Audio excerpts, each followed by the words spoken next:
Hello, this is Duke from Duke It Out, and in my last video I mentioned that I didn't want to mention any more news about Vince McMahon, but I think this piece of news is way too big to ignore. It was announced earlier today that Vince McMahon will be officially retiring from WWE. When Vince was making his TV appearances, I genuinely thought they were just trying to swipe everything under the rug and it was going to be completely ignored. But now with this announcement, it seems like that could have been Vince saying goodbye to the WWE universe. But of course, just didn't want to mention anything about the sexual assault. Vince even tweeted himself, "At 77, time for me to retire. Thank you, WWE Universe. Then, now, forever, together."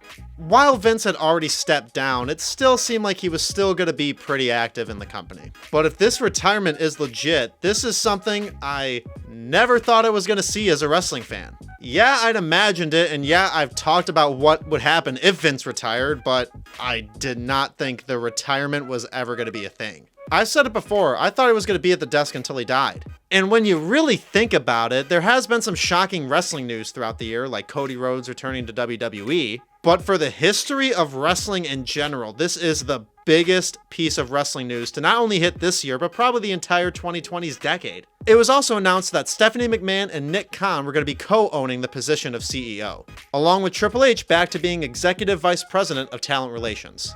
And if you didn't know, that position used to belong to John Laurinaitis. Probably also a validation that Johnny Ace is forever gone from the company. Won't be missed. But with Vince actually retiring, it leaves the question to wrestling fans that if there is actually going to be any change in WWE with Vince gone. Not really with business decisions, but more on booking decisions. And with that TV14 rumor, it can add a lot more intrigue. And it does leave a lot of questions for SummerSlam next weekend. Not sure if I'm wrong on this, but I think this is the first ever pay-per-view that is ever going to exist in WWE without Vince McMahon leading it. So I really do wonder if there's going to be any of a difference in match quality or booking quality or even the raunchiness. And I have mentioned before that Vince walking away from WWE was probably the best decision for that company.